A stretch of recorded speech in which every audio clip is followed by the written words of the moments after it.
Hey everybody, this is Sage Valentine, and this is my review of The Following from Fox's The Following, season finale of season 2, episode 15, Forgive. I have no clue what I was expecting this finale. I was expecting a crash, bang, boom that would double and rival the finale of season 1. However, they didn't leave me upset.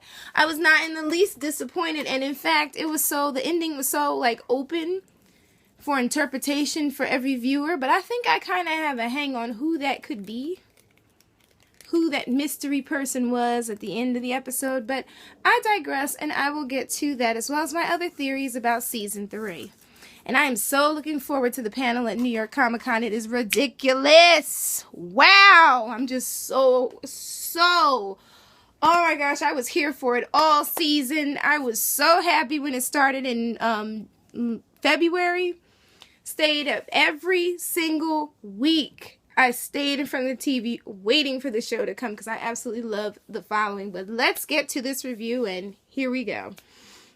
Okay, we find out that the person who was shot in episode 14 was Preston Tanner. Joe was tired of hearing him crying, and Wimborne just shot him. So my whole thing about Mike being shot, hey, it wasn't a long shot, but unfortunately Preston Tanner died. So Joe is trying to lure Ryan out, and he's telling him he knows Claire's alive, and I spoke to her, and she's at that inn, and such and such. So at this point, Joe still thinks that Robert and Emma both are there holding down with Claire, waiting for Ryan or Mike or anyone to show up. So Ryan calls Claire, and he when the phone basically picks up, it ends up being Luke. Luke's idea is that Ryan has to bring Joe to him with nobody else, or Claire is gonna die. So, and they say, you know what? When we're ready, we're gonna send you a text. You follow that text at that address on the text. So Mike is egging Joe on kill me, kill me, kill me. And the FBI is trying to find a way into the church. They're not sure how to get in. Ryan shoots this follower, and he starts disengaging all the bombs or the triggers on the doors and things like that. So he calls Max and asks Max to send him the city plans. Meanwhile, Joe is calling Mike a mini Ryan because the boyish look, an innocent look of Mike Weston from season 1 is no longer here. Mike is harder and a lot angrier, especially after his father died. It's completely understandable. So Ryan gets the text. The HRT team, they rush in. They rush the doors. Ryan comes out, goes to Joe and the other followers. He knocks out the feed on the computer so no one on YouTube or anything could see it anymore. Then he knocks the hell out of Tilda, and I was like, thank you. I'm waiting for somebody to do that because she got on my nerves those past couple episodes. So Ryan tells Joe that the twins have Claire, and when he doesn't believe him, he shows him the picture of her all bloody. Joe's skeptical, but he decides to cooperate. The HRT team comes in, they cut the power, they take out all the gunmen, including Tilda. So like I said, I told you Tilda was gonna die in a blaze of glory, and she did, because they didn't just shoot her, they shot the hell out of her, and I was like, damn.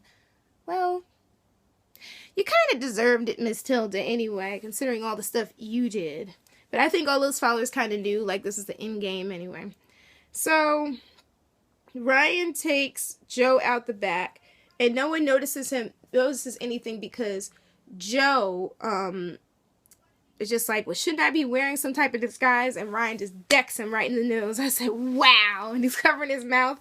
So when they go outside, the FBI is asking him, oh, this man's injured, we're going to take him to the hospital. So anyway, Joe signals and looks at this other follower who's outside.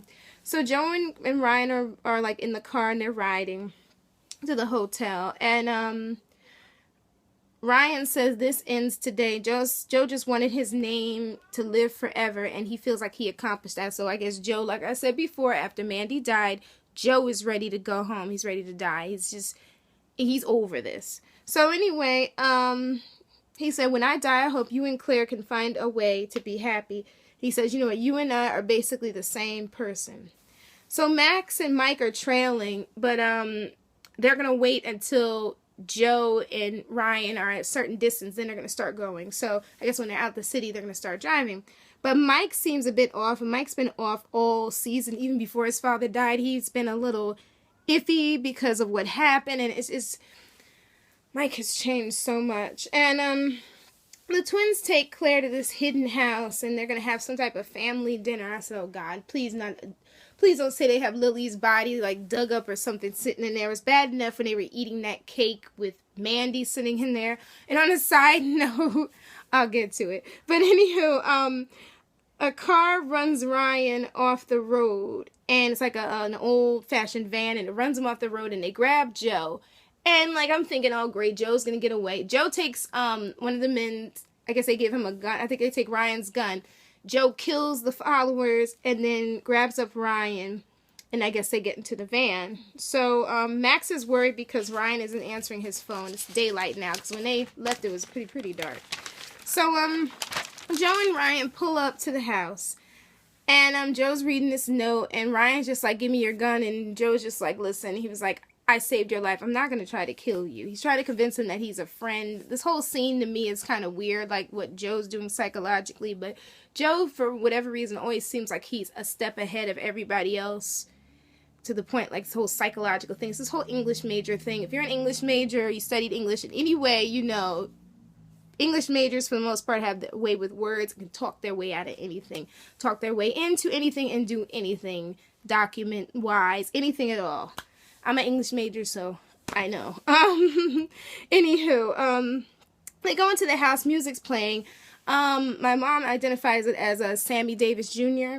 They turn the music off. They see the twins. They have like a collage of pictures of Emma, all the followers, all the events that happened in the subway, the events in the art gallery, just like everything mapped out completely. So they hear Luke talking on like a speaker or something, and then they hear Claire screaming.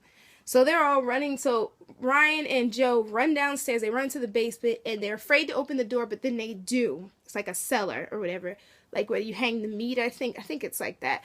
So they go in there. They see Claire. She's got a bag over her head, and she's hanging there, and they cut her down. And I'm thinking, oh my God, is that Luke? Is that thing? But it wasn't. It was Claire.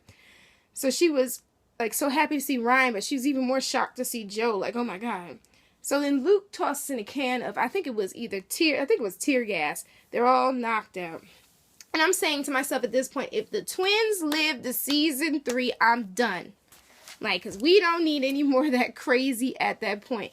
So Joe and Ryan wake up. They're like, the arms and wrists are taped to chairs. They bring in Claire. Luke brings Claire in. And Luke tells Joe that Emma's dead and that Claire killed her, so Joe's all surprised. So then we find out that Mark basically infiltrated one of Ryan Hardy's AA meetings, because remember in the beginning of the season, he had gotten himself together, stopped drinking, the whole 9 yards. And the twins try to get him to drink, and when he doesn't want to drink, they take the gun.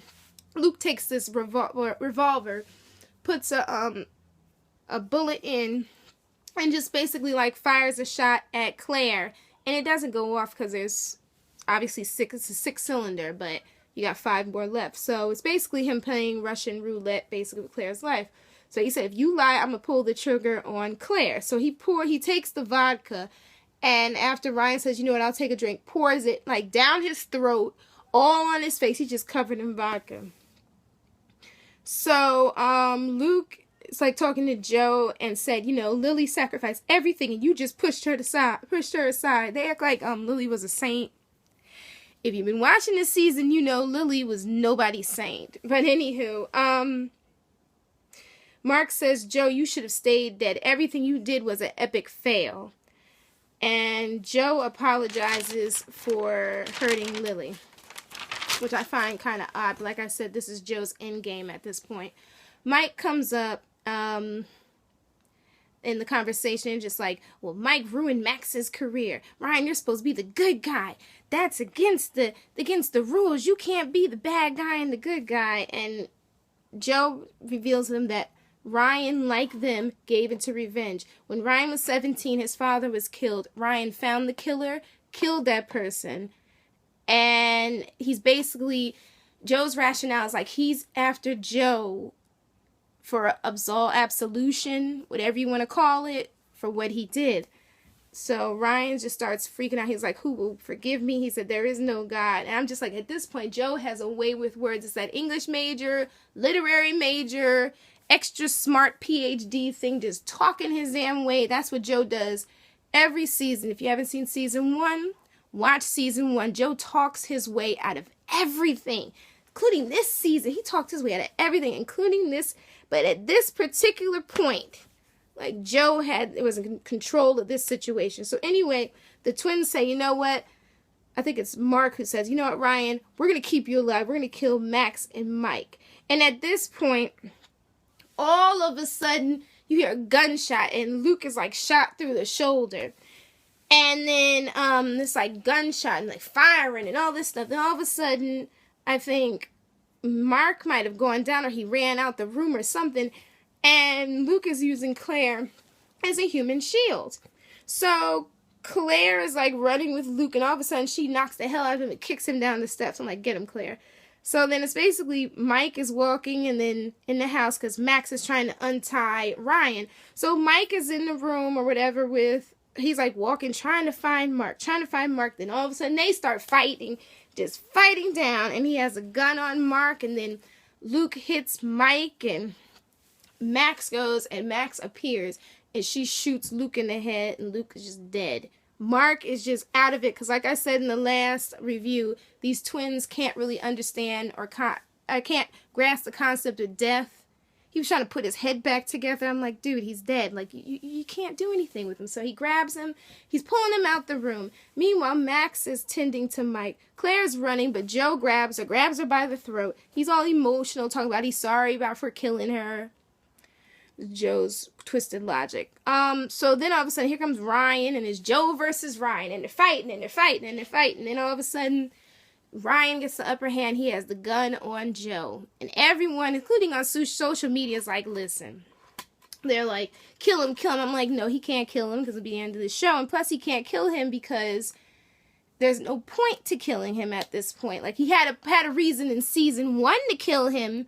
But at this point, after everything that's out, he just wants to be done with this. So he tells Mike to arrest him. The FBI show up. They can't find the twins. That one FBI dude is all upset because he wasn't included. I'm like, you're not that important, dude. So, sorry. But anyway, Ryan didn't kill him, he said, basically so that it would end, like I just said. He wants to go off with Claire. They have a chance. They can have a life. This is the heartbreaking scene. And I'm like, you following writers, man. You guys are just, you broke my heart in this scene. Claire doesn't want to go with him. I'm like, damn it. He's been, all this stuff he's been doing just to get Claire, or just to avenge Claire's death, and it's horrible. Go build a future for yourself, Ryan. Then she goes off. I'm like, I guess Natalie Z's back to Justified next season, I guess. So then all of a sudden you see Max and Mike kissing. I'm like, yes. I'm like, I've been waiting all season for this ship. Yes.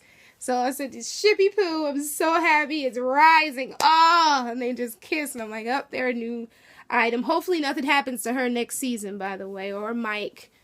Can't handle that, even though it's going to. But oh, God, this ship is awesome. So Joe wants Ryan to come and visit him. Ryan's like, listen, you're going to fade into my memory. I don't even want to talk to you. Good luck with that. So at this point, Joe's basically by himself, as far as we know. But we all know there are more followers. And Joe is always a step ahead of everybody.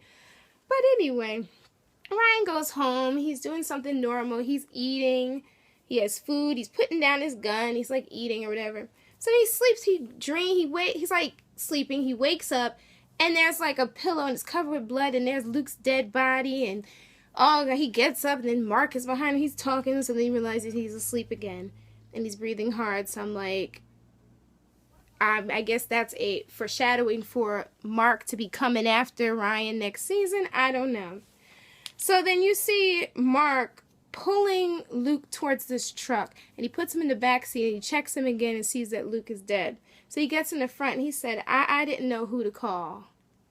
Who next to call? And then the truck drives off. So, ladies and gentlemen, here's a theory of mine. I've been saying this since the beginning of the season. I haven't trusted this chick, and I don't trust her. I think it's either Carrie Cook was driving that truck, or this is a whole nother brand of crazy, because remember, Lily Gray had a whole big network of killers. So I guess we're going to meet a new killer next season. And here's another fun thing. Tiffany Boone was like, well, she was like, 1 is the loneliest number. I said, well, that's what he gets for killing, for killing Mandy, and she favorited it. So I was like, oh, that's so awesome. Anywho, guys, this season was insane. I was all here for it. I am so sad to see the following go. I can't wait till next season. In fact, I can't wait until October, because I'm going to go to that panel and I'm going to be all gung-ho and just happy as heck just to be at that panel. But anywho, okay, that's about it. And next week I am going to be working on 24, because I love Jack Bauer. Jack Bauer is awesome. He's everything to me. So anywho, guys, just stay tuned for my reviews of Survivor on Wednesday, Hannibal on Friday, Mad Men, which is coming soon, and another one for Believe, and on Monday, 24, and I have more surprises coming, so stay tuned. And definitely, everybody, definitely, if you haven't subscribed, subscribe to my channel if you enjoy this brand of crazy. Or definitely rate my video, thumbs up if you love it. And leave your comments. What do you think? Who the heck was that in that truck? Because I don't know who it was, to be honest, but I still think it was Carrie Cook. That's a disgruntled woman after she got left for Claire. Yeah. So anywho, we're about to get another brand of crazy and another crazy guy. So until next season, guys, peace out, and stay tuned for my next review. I love you guys. Bye. Have an awesome Monday, whatever's left of it, and have a good week. And I'll see you guys Wednesday. Bye, guys.